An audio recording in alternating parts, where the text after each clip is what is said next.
what we are seeing with the Unity schools,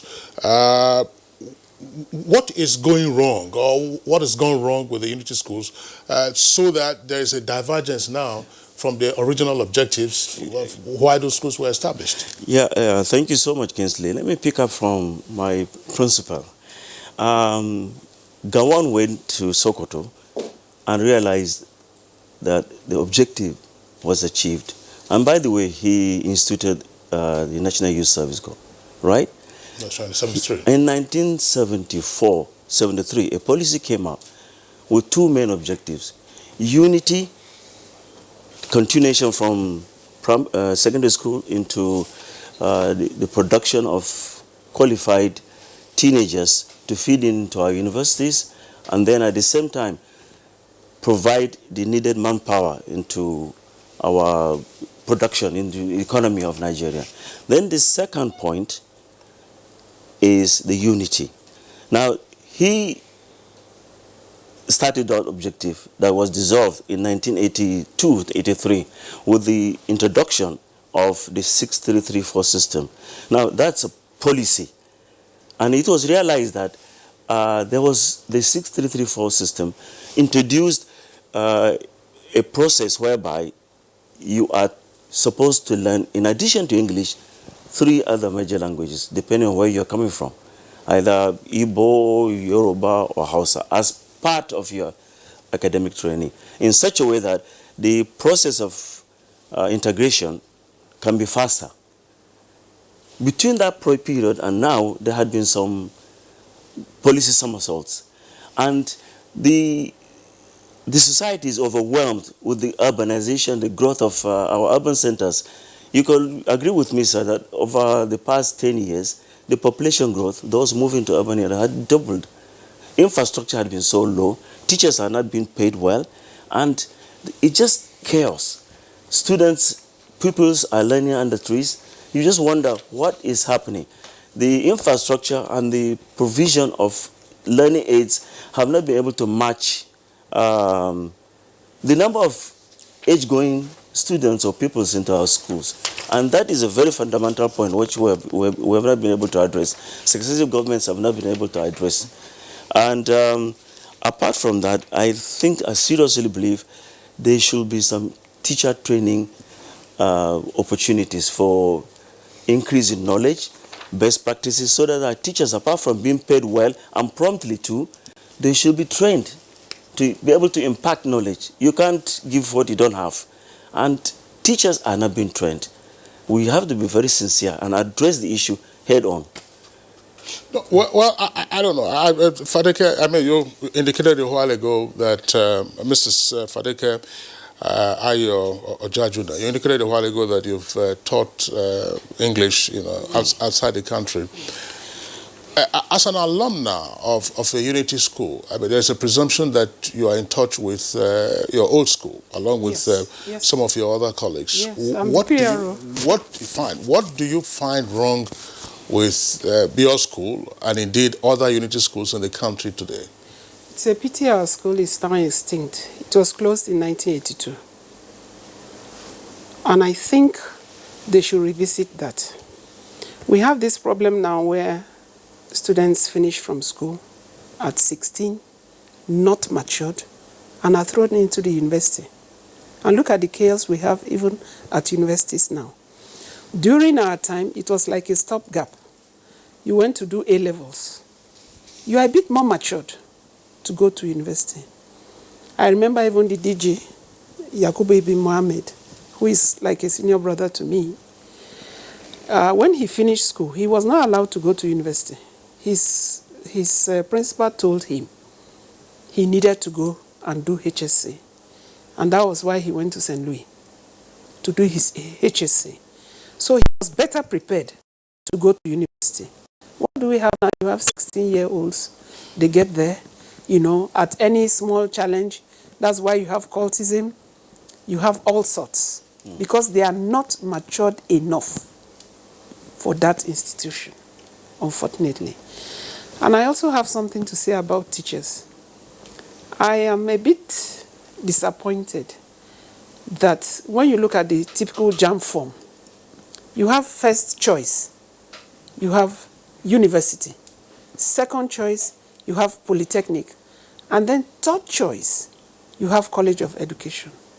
Why should teaching job be a third choice? You understand what I mean? Why is it for failures? Why should that be? Teaching is a calling. You have to love your job. It should be at par. First choice, you want to be a teacher. Not because you don't have anything doing, you end up being a teacher. Just because you want to while away time. And that's one of the reasons why we have everybody in education and no real teachers. It's a bit disheartening. Third choice. Well, if you talk about teachers in this country, you recall that the Third choice. Teachers went down sometime in the early 80s. When it was becoming an abnormal thing to say you are a teacher. Yes, so because it came when down paid, landlord won't in terms give of you the salaries. hours. State governors were owing salaries, teacher salaries. They could pay other ministries, but would not pay teachers and all of that. So Even many in your Nigerians. Kogi now, 39 months I read, not so, paid. So many Nigerians were disenchanted when it comes to teaching. If you mention it, somebody say, I'm not going to be a teacher because my own teacher is not well to do in the first place. So why am I now trying for him to be my mentor and all that? But all that culminated into what has happened to our unity schools in terms of teaching. We have talked about curriculum here. And again, the infrastructure that is no longer there. Yes. If a unity school, which should be a special school, owned by federal government, should be adequately funded in such a way that people will compete, to go to unity school. I recall those days, in my time, if you go to government college, you are like one, strong brain like that. Federal government college. Yes. Or King's Right. College, for Or instance. King's College, and all that, wiped out. what's out, and we are back to square one, so to speak. No, I'm still coming back to you because you have experience, having been a teacher outside the country, in Russia to be precise, as you told us. Is there anything you think could be drawn from the Russian experience that could be brought down here? And see how unity schools can be, brought back to its form, and of course, they'll be able to achieve its objectives. Of course, it's a level of standard of teachers. They must, as I said, they must love the children. They must love the job. It's first and foremost. Because apart from parents, the next is the teacher. Students should be free to come to you, and that is out of respect, to tell you their problems. And you have this system in Russia. If a child is not, they don't repeat in primary schools. They don't repeat. Because of the psychological damage it's going to do to the child. So what happens is, if a child is not doing well, then the teacher doesn't have a right to go on holiday. You have to sit with that child and bring up the child to normal. And if a child is sick for a very long time, the teacher has to go home also. There are special teachers that will go home to coach the child so that they come up to the level of their class.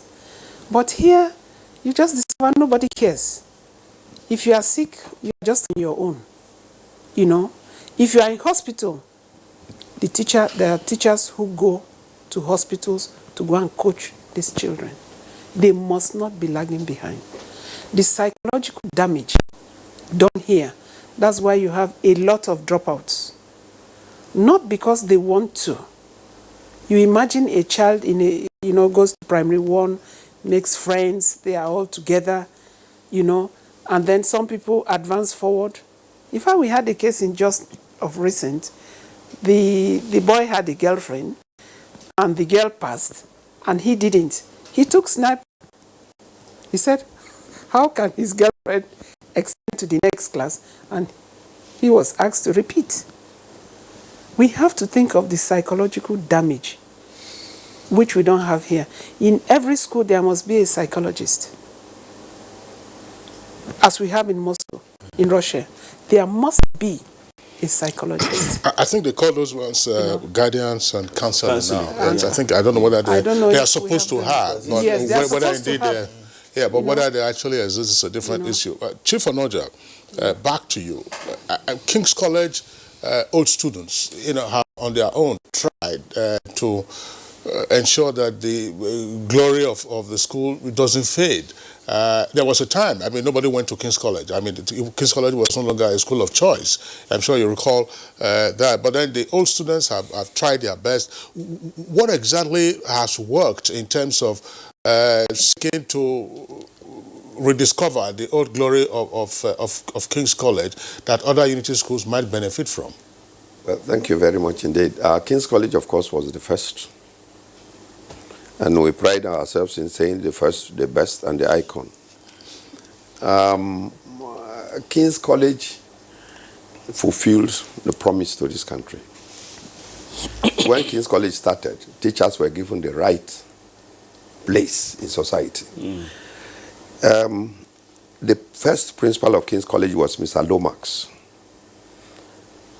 And Mr. Lomax shared on the marina, there were 4 houses. One for the Governor General of the Southern Protectorate, one for the Anglican Bishop of the Diocese of the Niger, one for the Managing Director of the Nigerian Railway, because the railway had started and had gone beyond the border, and one was for the principal of King's College. In the absence of the Governor General, the Managing Director of the Nigerian Railways became the acting Governor General of the Southern Protectorate. In the absence of both of them, the principal of King's College was the Governor General of the Southern Protectorate. The teacher was recognized. He was a member of a community. He was given the right of place. And unfortunately, King's College in 100 years produced only 4 teachers. In 100 years, only 4 students who left King's College became teachers. That tells you the way society recognizes and teachers. But it's wonderful. And King's College, because of the unity and because of the quality of education that they provided, created the 4th tribe in Nigeria. We talk about the Yoruba, the Hausa, the Igbo. Then King's College created the 4th tribe. And that 4th tribe came into power in 2012. In 2012, Lamido Sanusi was governor of the central bank. In 2012, Samsudeen Usman was the minister for national planning. And in 2012, Monsoor Mukhtar was the minister of finance. All of them went to King's College. All of them are Muslims. And all of them from Kano. But nobody remembered that. They were top performers. They did their job excellently well. Everybody was satisfied because of the quality of education they got and the exposure. Nobody remembered they were all Muslims. Nobody remembered they were all from Kano. You see what the power of the 4th tribe, the 4th tribe, the tribe of the educated. When we have people who are educated, then we forget about ethnicity and religion. And that is the mission of the unity colleges. They were supposed to make us forget ethnicity and religion. Unfortunately, over the years, the schools, King's College was established.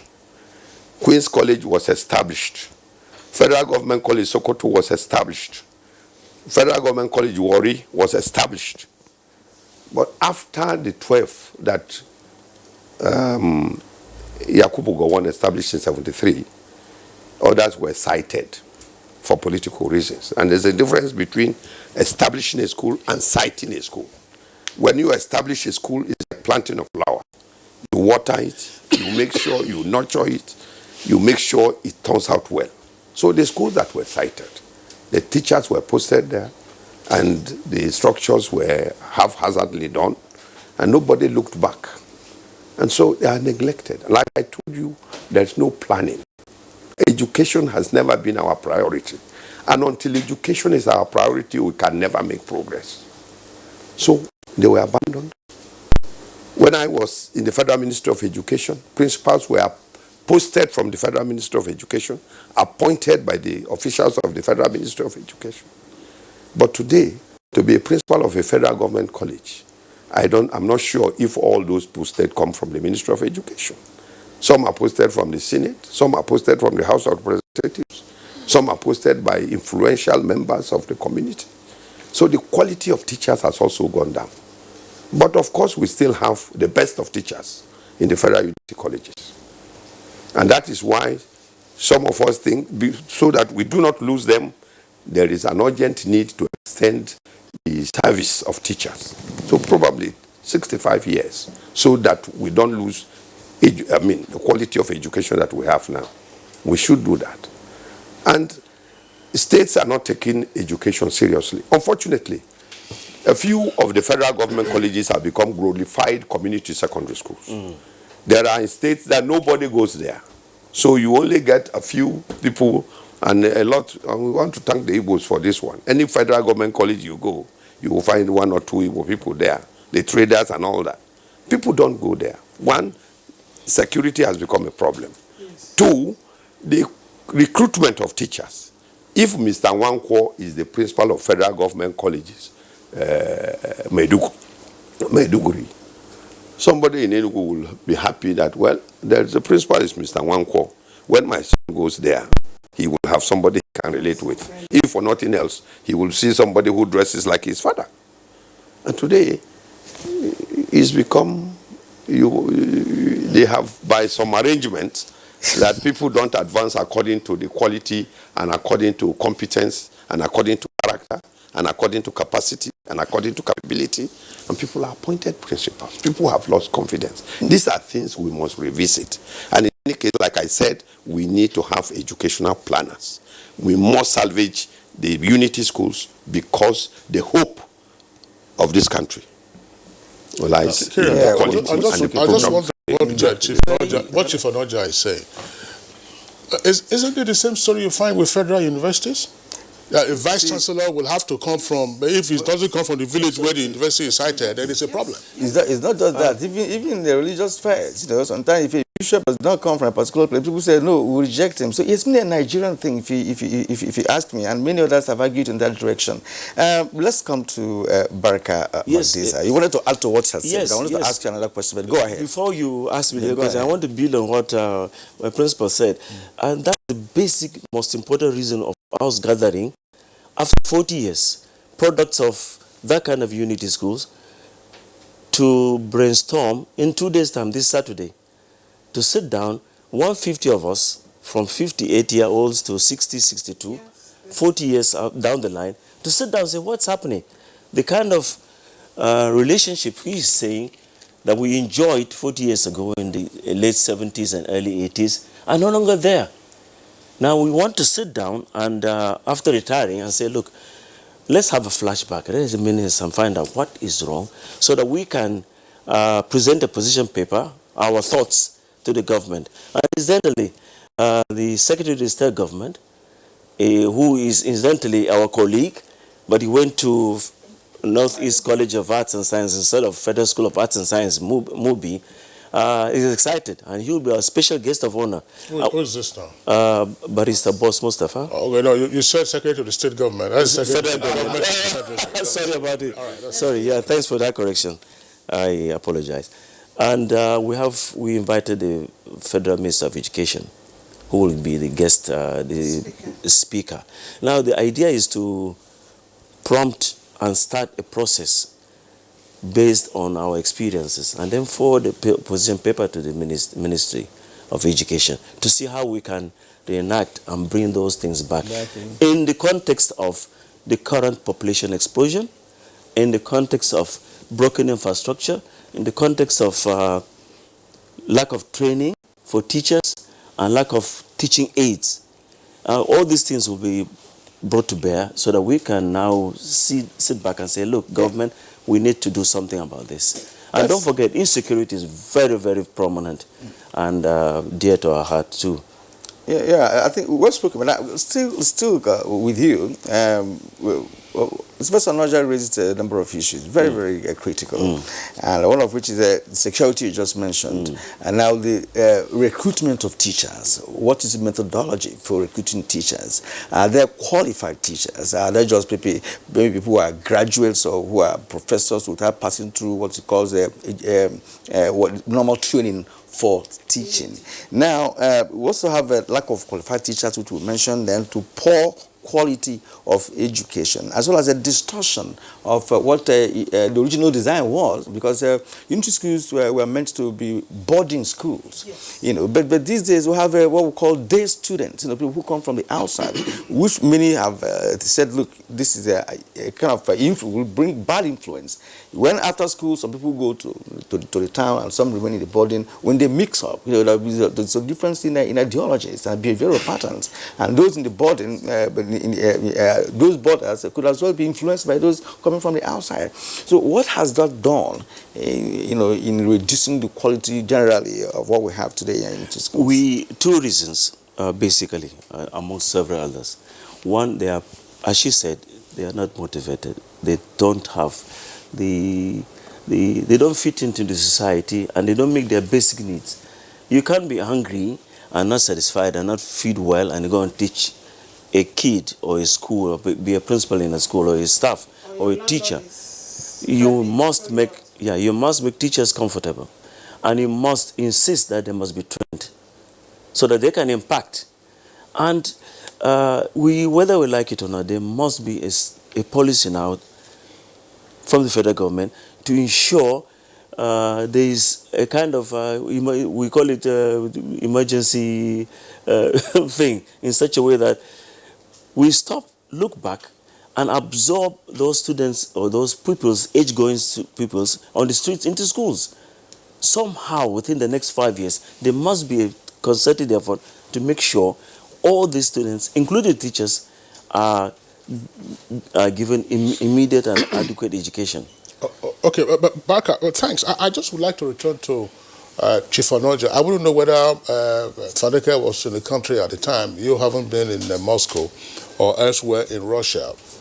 During the Obasanjo administration, the then Minister of Education, Obiose Kwesili, floated the idea of revamping the unity schools, through some mechanism of privatization or otherwise. But it seemed to have generated quite some uproar, and the idea was shut down. But some persons would argue that those problems were highlighted in terms of the effort to deal with the challenges of the unity schools, but having not addressed them, we are now seeing the problems compounded.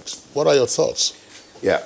I was in the ministry at that time, and all the agitation. And it is because of the neglect that some old boys wanted the schools so that it can be run. But you see, some of us who are professionals in the Ministry of Education saw it differently. And she meant well, because he wanted to solve a problem.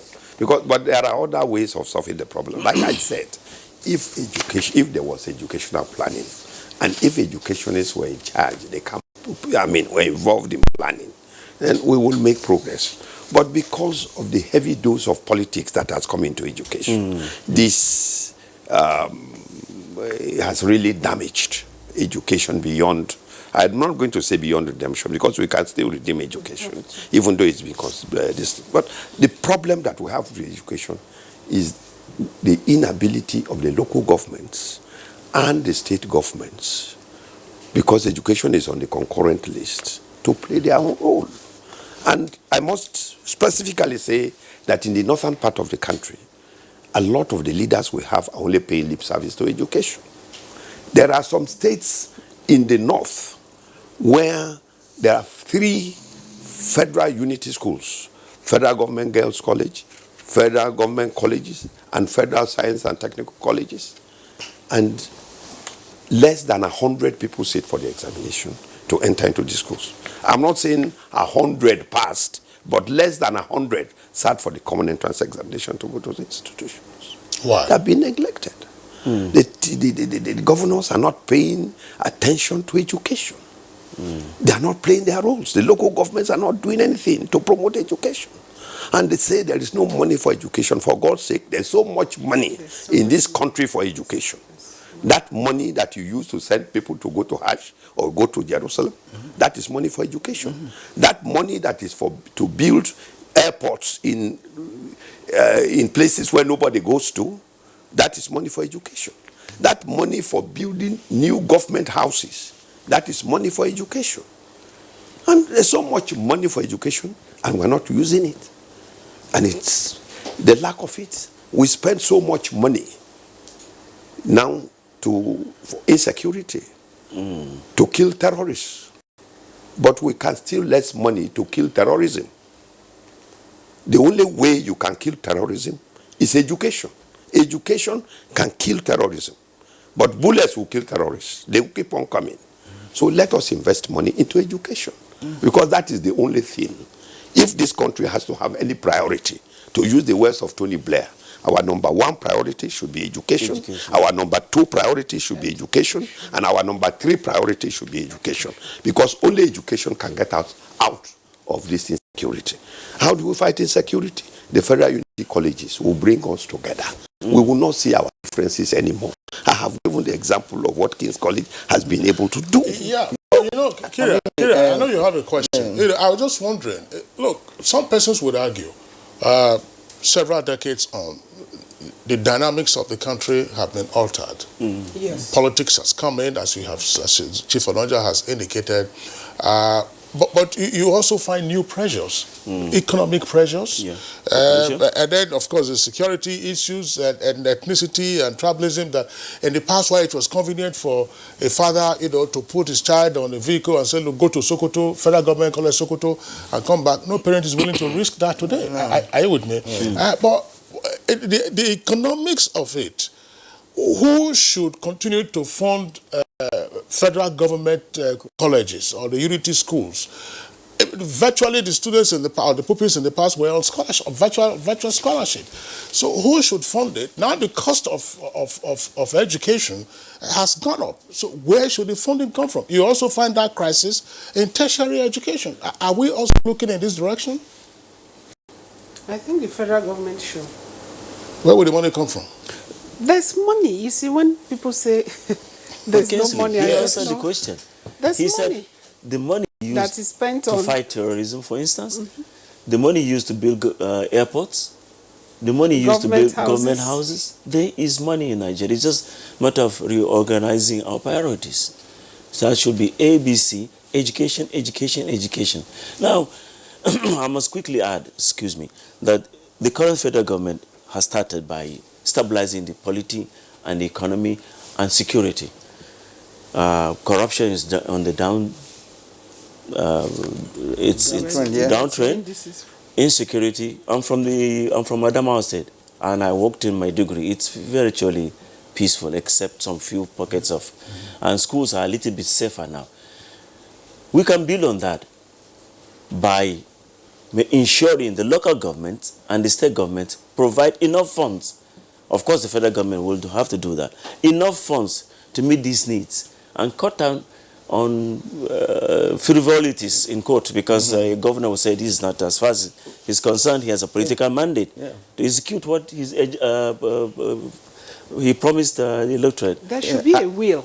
But there must be. There should be a will. As Chief Onoja rightly mentioned, education is on concurrent list, and it does appear that any sector that is on concurrent list, always suffers because of non-collaborative attitude of state and local government, in playing their own roles, right, as the tiers of government. Now that brings in the question of entry examination, specifically for Unity schools.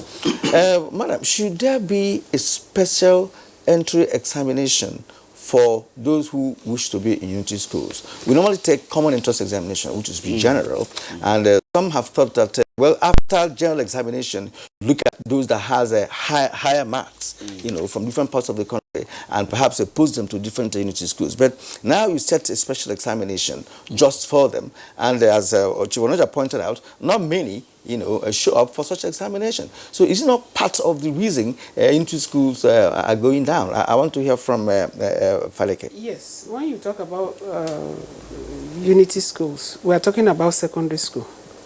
What about the primary school? That is the foundation. The focus should be on that primary school, first and foremost.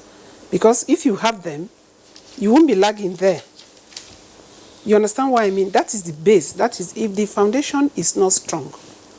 That's why I feel teachers in primary schools should even be paid more than those in secondary school. And because if they don't produce, you can't have anything in secondary school. That's the foundation. If you have no foundation, you can't build a house. So we should have unity primary schools? Is that what Of course. No, well. Or I don't know where you are going to get them from. But if the foundation is not there, you are not going to have anything. But generally speaking, really, since education is on concurrent list, should federal government be directly involved in the funding of unity schools? Can states also do that?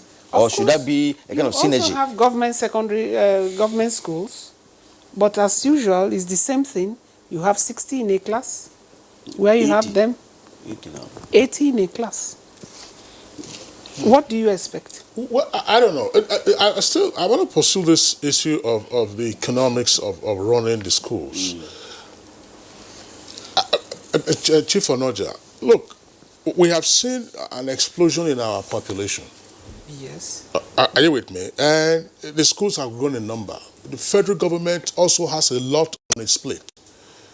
The number of universities that we had in 1973 isn't the same number that we have today. The number of colleges of education that are attached to the federal government is also not the same number we have today. And several other issues that the federal government itself is chasing. What, therefore, should be the role of parents or sponsors of students to federal unity schools as to their contribution to funding, so that once there is funding, then you can pay your teachers much better, you can provide better infrastructure, you can cater for the welfare of the students, you can then provide better hostel accommodation and so on and so forth, such as we are hearing in tertiary institutions like universities. Because if we keep waiting for the budget line, let government provide, might be a major issue. Education is social service. Education is our number one, if you like to use the Nigerian popular phrase, dividend of democracy. It should be education. I spoke about states not being able to have enough students even to fill federal government colleges in their states. The truth is that there are not enough viable primary schools that have the ability to read the questions and answer them. Absolutely. No. You even have teachers who cannot even read the question papers that it states. So that is the basic thing. Our leaders are not paying attention to education, and we should do so. Now, in this country, our unity, a lot of it will depend, like I talked about, the fourth tribe for this country. Now, I'll give you a few statistics, and I'm sorry I'll have to say it openly the way it is. There are 79 licensed private universities in Nigeria. 79. There are 75 that are functional. Of the 75 that are functional, Northwest Zone has one private university. One, as of now. Northeast has two. One in Wukari and one is in Yola, the American university. The North Central has about 6 or 7 or 8. In the southern part of Nigeria, there are 65 functional private universities. So if ASU is on strike, there will be 65 universities working in the southern part of Nigeria. Ogun State has a minimum of 20.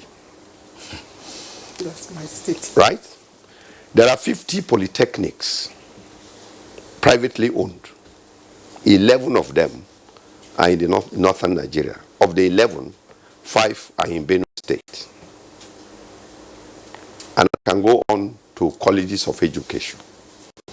Now we must do something and bridge that gap. All right. At the period of amalgamation, the southern part of Nigeria came with 14 post-primary institutions. Northern Nigeria came to amalgamation with a few primary schools. 3 or 4. At independence, southern Nigeria had 842 secondary schools. Northern Nigeria had 41. Our leaders are not doing enough to bridge this gap. And the only way we can get out of insecurity is if we address education.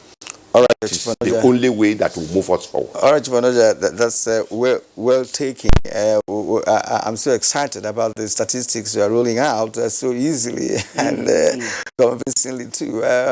This is coming from someone who has a good background in education, also former principal of a King's College, and first worked in the ministry, and former education commissioner. So we're not surprised. What we're doing here is actually to bring certain things in the front burner, for the authorities concerned to take a deeper look or a closer look and make amends. Now, many Nigerians are beginning to respond to what we're saying here by way of sending their messages via tweets, and we have a number of them. Kingsley is a litany of quite big. So let's see how we can go through them. Now, Sani Michael Omakoji. It is not even the question to ask whether they are serving the purpose. Are the needed learning materials and structures in place? I was at Federal Government Unity School, Gwalawo in Kogi State, and I was bitterly shocked by the state of infrastructure decay. These schools need attention. Mike Anyakwo. Now, the name Unity connotes that a pupil in elementary 6 taking the common entrance is not necessarily posted to a federal government college in his or her state, if successful. But how many Southerners are in Unity schools in the north and vice versa? MD Ahmed, establishment of Unity schools is germane, although not serving its purpose. We can work on it. Raji Abidemi, I think Unity schools are still maintaining standards, honestly, and I want to use this medium to appeal to the federal government to improve the education sector. Not every child will merit Unity schools. Okay, Director Solomon, the high values in Unity colleges have dropped drastically. Values in terms of academics, pupils, welfare, feeding, and the environment are now ground zero. You can imagine that for months now, some Unity schools do not have light and water, especially girls' schools. Mutana Farouk says that there are indications that the purpose of Unity schools has gone extinct due to the absence of love and the mutual distrust among the inhabitants of our nation. If urgent steps are not taken, the same scenario may play out in the NYSC scheme. Omotolani says tertiary graduates are doing jobs of secondary school graduates because the standards of schools generally have dropped. Times have changed, but the Unity schools haven't. No more Frank Wood books. Okay, just nothing. Pupils are smarter than the schools with little or no ways of expressing themselves. The buildings are dilapidated. Frank Wood, that was accounting, I believe. Yes. Titus Mondenok. Generally, government schools have been so degraded that most of the schools are just in a state of educational disbelief. Because our educational technocrats who gained much from the same system have neglected and corrupted the system for their own ends. All right, the Unity schools from Law Alpha C said the Unity schools are still living up to their billings, but government needs to up their game, mostly in the area of infrastructure, as privately owned schools are rebranding in many ways to whittle down their relevance. Let's keep Mutana Farouk. We already took one from him, and delayed Jack Solomon. Utulo Sunday. Unity schools are in place and serving their purpose in my state. That's Benue.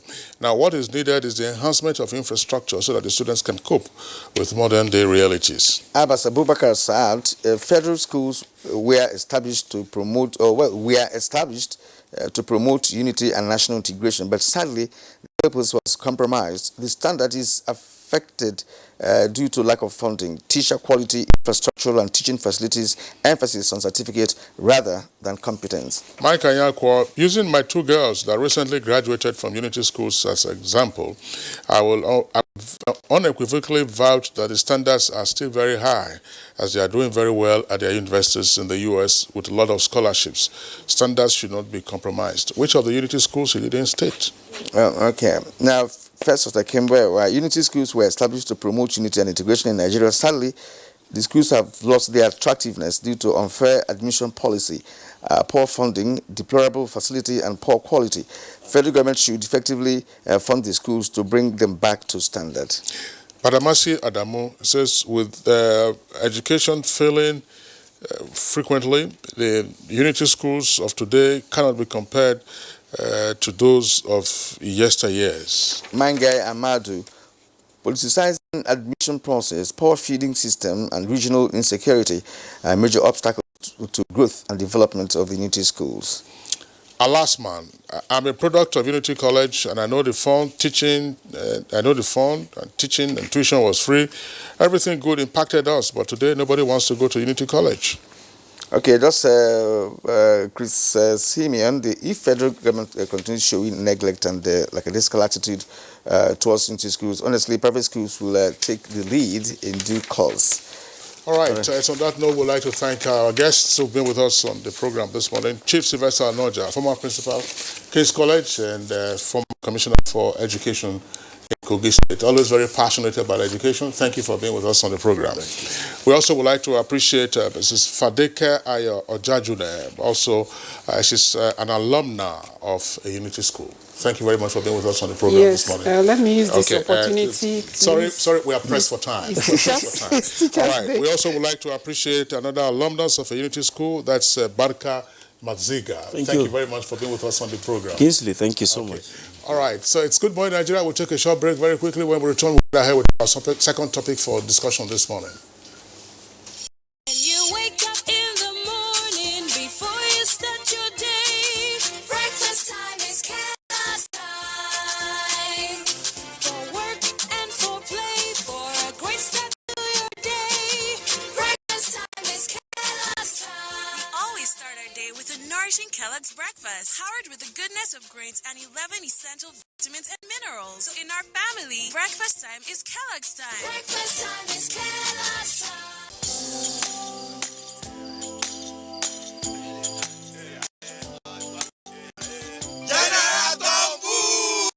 Hold it!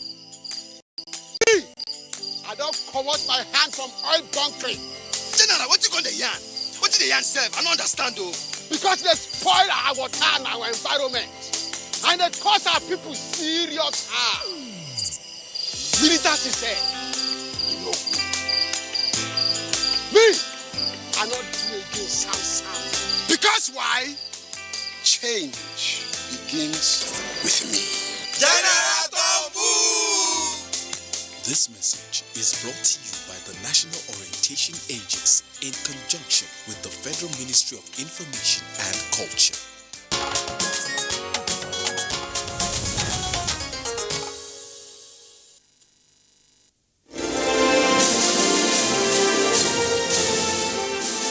Advertising your goods and services on the right channel gives you an edge over your competitors. NTA News 24 has all the platforms for your target audience. The station is on DSTV channel 419, GoTV channel 46, StarTimes channel 101, and Free TV channel 703. With our digital format and wide range, we can reach your customers in next to no time. We are here to promote your business, goods, and services. So partner with us for a very rewarding business experience. For more information, please call Henry on 0803-379-0884 or visit our office at NTA headquarters, Area 11, Garki, Abuja. NTA News 24. News and more news.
You're welcome back, and it's still Good Morning Nigeria, reaching you live for the network service of the Nigerian Television Authority. Now to get on with our second topic for conversation this morning, which is on security in the Gulf of Guinea issues and the way forward. This is coming ahead of a global conference on maritime security that will be taking place here in Abuja, Nigeria's capital city. That should be next week, beginning on Monday.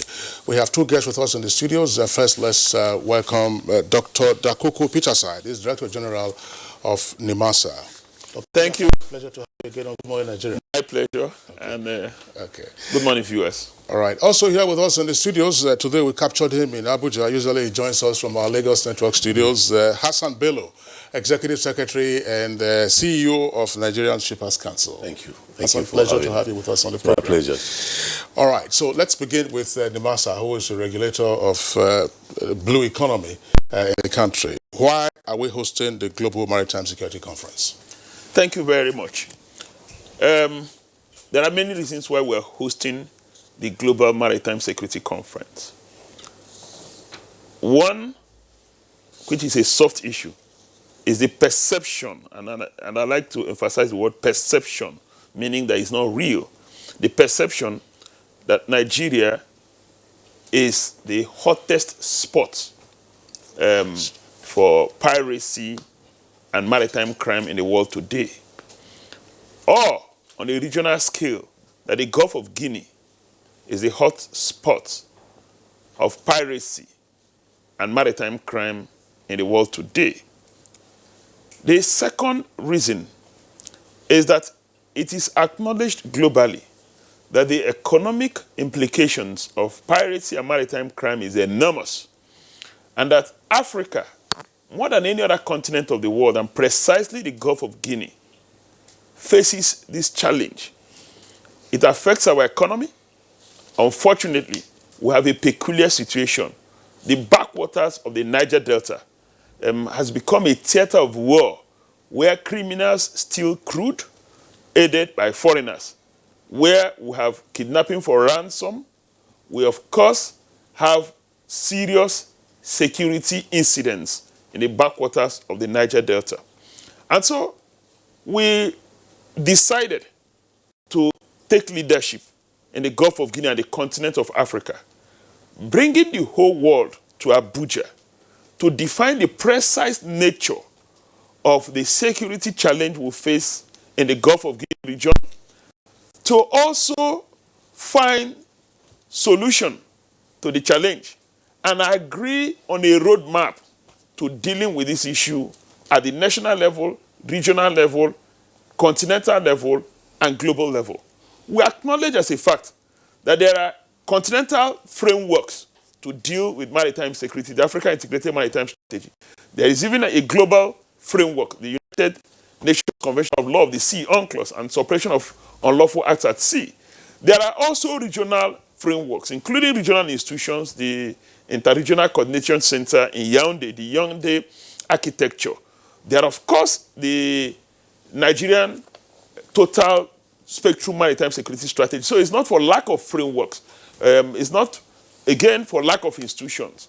Incidentally and unfortunately, we've not gotten desired results in dealing with this. And so this is a practical-oriented conference or practical-oriented conversation between developing countries, developed countries, and high international partners to find a solution to a problem that is affecting global commerce.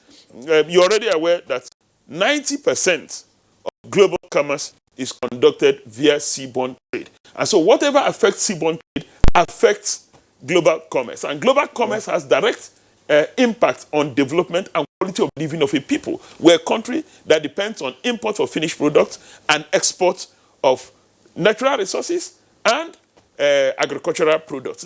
That's who we are. And so anything that affects trade between Nigeria, all the Gulf of Guinea, and the countries of the West and North and South America affects us. the people. Well taken, well taken. And you have mentioned that frameworks are not the problem. And what has been the problem perhaps will be implementation or coming up with a solution. Absolutely. Now, what are the expected takeaways from this conference? Because one thing is to have a conference, another is to come up with a practicable solution that could deal with this. And of course, when you're talking about maritime banditry and whatever criminality, of course, there is a little bit of force that's required to do that. Thank you very much. You asked a precise question. What is the expected takeaway at the conference? I'll tell you 4 important things that I think will be takeaway for the conference. The first one is that at the end of the conference, we are expected to come up with the Abuja Declaration on Maritime Security in the Gulf of Guinea. It will be a document that will be the consensus agreement of all participants, of course, drawn from 80 countries, on what needs to be done to arrest the deteriorating situation in the Gulf of Guinea and even other regions of the world. And so that will be the first takeaway. There will be a clearly defined roadmap to deal with maritime insecurity in the Gulf of Guinea. The second one is the perception that Nigeria is not serious about dealing with global maritime security challenge or the maritime security challenge we face in Nigeria. We will have the opportunity of showcasing to the world what we are doing in terms of strategy, in terms of operations, and interagency collaboration, as well as regional collaboration to deal with the situation. The third thing is that we will get global institutions, multilateral agencies, bilateral agencies, nations of the world, partners, to make a clear statement on how they intend to contribute to dealing with the security challenge we're facing in the Gulf of Guinea. We have what is called a partners to leaders commitment segment. The countries of the world will be expected to make a clear declaration on this is how we intend to contribute to fighting insecurity in the Gulf of Guinea. This insecurity challenge does not just affect the Gulf of Guinea. As it happens in the Gulf of Guinea, it affects other regions of the world. That's the third thing. The fourth thing is that we will begin to correct the perception that the Gulf of Guinea states do nothing about insecurity. And the fifth important thing is that we'll be able to identify institutions and the roles and responsibilities they need to play in dealing with these issues. We've set up a series of institutions. We need to harmonize their roles and responsibility. All right. Thank you very much, Dr. Dakuku Peters. Let's bring in now Mr. Hassan Bello, CEO of the Nigerian Shippers Council. Are you interested in this conference? And if so, why? And if so, why? I'm co-host of this conference. The issue of piracy, of course, having, as Dr. Dakuku Peters said, a lot of tremendous, impact on our economies, local economies. The Gulf of Guinea, it's very important to world shipping. That route or the shipping lane is, a trading, connectivity between America, Britain, Europe, up to Nigeria. It's 6,000 kilometers of coastline. And it is also, where we have the maritime domain so, enlarged. About 5,000 barrels of oil produced every day on the Gulf of Guinea. And you could see that how important it is. Now, because of certain actions of piracy, that means the freight, that is what you pay in the space of a ship coming to Nigeria, escalates. There are also premiums, war risk premium, very high. This adds to the cost of doing business. And so Nigerian ports, are becoming very, very expensive. And ships will not come. India, for example, has already directed that the ships should not come to Nigeria. So you could see the impact, on this. That's why it is very important we take the issue of, piracy. First, we have to define actually what piracy is. What is the legal framework? What is the prosecutorial framework? How do we get our judges? Because as far as I'm concerned, for what NIMASA did in now, bringing an act which has been signed into law, suppression of unlawful acts, piracy as unlawful acts. You could do some piracy things and nobody could prosecute you. But now we have a definite thing, and it's as international dimension, which means the UNCLOS, United Nations Convention of Law of the Sea, the suppression of lawful acts. It's what has been combined to produce a legal framework. That's the first thing. The second, how do you have evidence of piracy? It's not an easy thing or a crime that happens everywhere. So you have electronic surveillance, you have other, electronic way of gathering. Then you have to come and prosecute. Do we have the talent? So there are only gaps that we have to talk at this conference. And it's not a Nigerian thing, just like shipping. It is global, it is regional, it's global. Piracy takes place in international waters. What we have in our, territorial waters, which is 12 miles, incidences of armed robbery. Yes, sea robbery. Yes, sea robbery. And what you have at the ports, is another thing altogether. But all this just legal thing. What we want is safe, secure, waters of Nigeria, so that more ships will come and will have business. And Hassan Bello is of the Shippers Council. Yes. And of course, we've talked about maritime domain being enlarged, yes. Which means that many activities could take place, both yes. legal and illegal. Yes. Then what are your people bringing to bear, bringing to the table, in this conference? Yes, what we are trying to see is to make that important link between piracy and the economies of our nations. It is important that our economies, grow. We use the ships, we use the ocean, we use the maritime to grow. But then we cannot do that if we're unsafe. Take the traveling to Kaduna to Abuja, for example. You must have seen a rise in, the fares, of drivers, because they are afraid of coming until now when there have been solutions. So I want this conference to look at this issue. And we look at the statistics.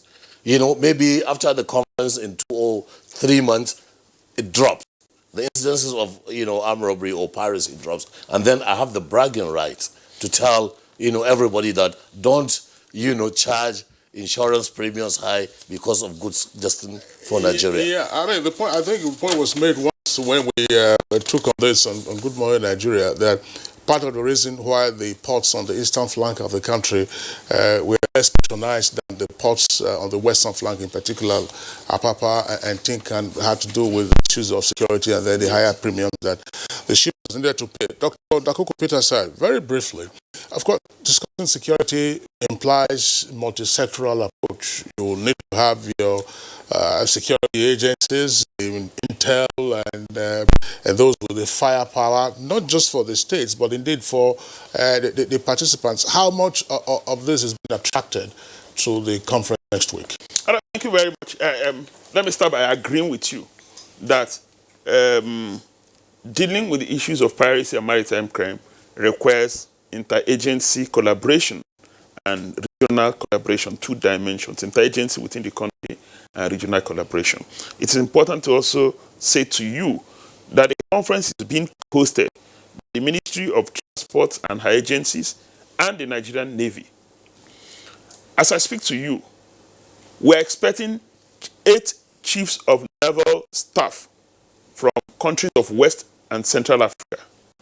We're expecting 16 representatives of chiefs of naval staff from not only Africa, including Brazil, United States, and some other countries of Europe. So we have full representation. Now we have navies from 38 countries coming for the conference, including 2 rear admirals from the United States. And so the Navy, the global naval community, is well represented at the conference or in the forthcoming conference.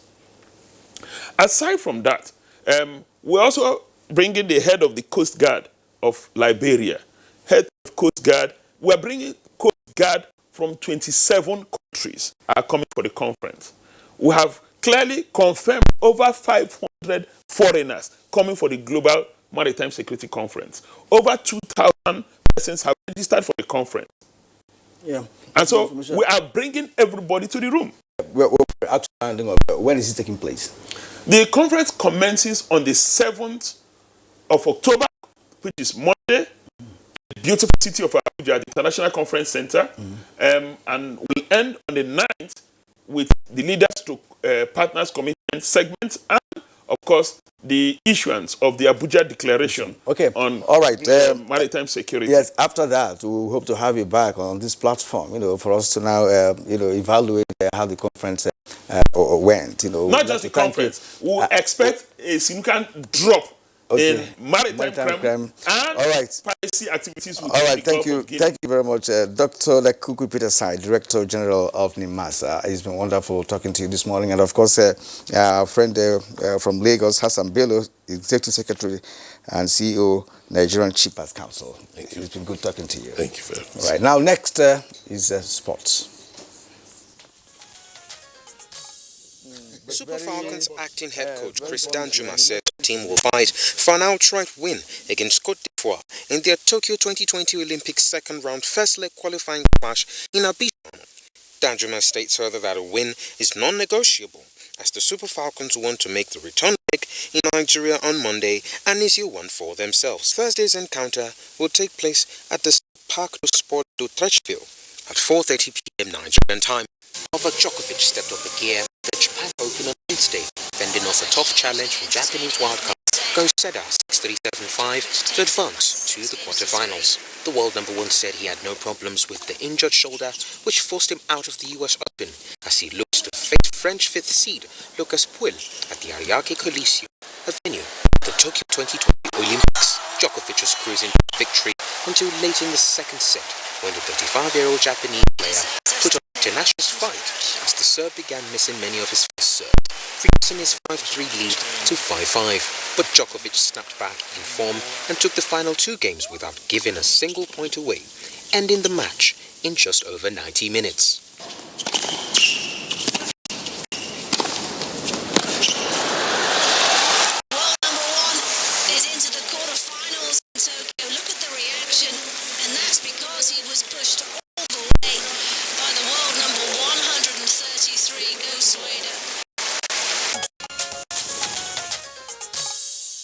Over now to our foreign desk for news making headlines around the world. Nearly 3 decades of closure of the U.S. Embassy in Mogadishu, Somalia's capital, the United States has reopened the High Commission to deepen ties between the two nations amidst persistent threats from Islamic group Al-Shabaab. Somalia, in the Horn of Africa, has been gripped with widespread lawlessness and violence since 1991, when the United States closed its embassy in January that same year.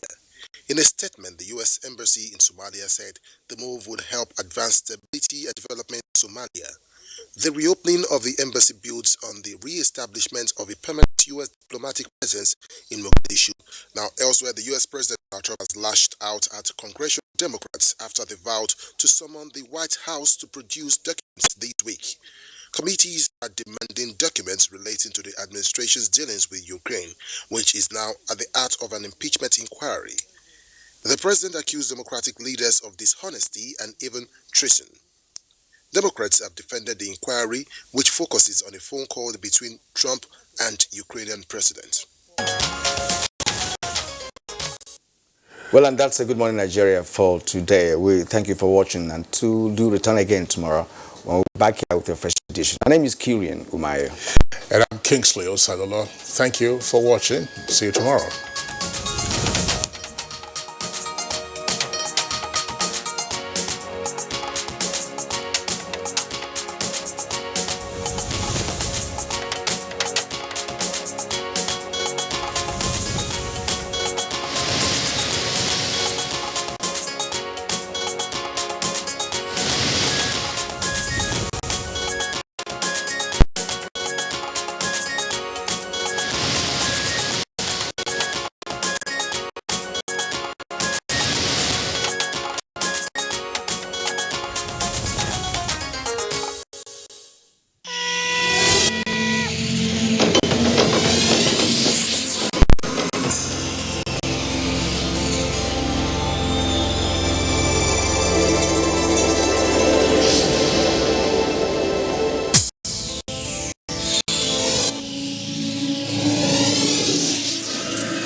NTA.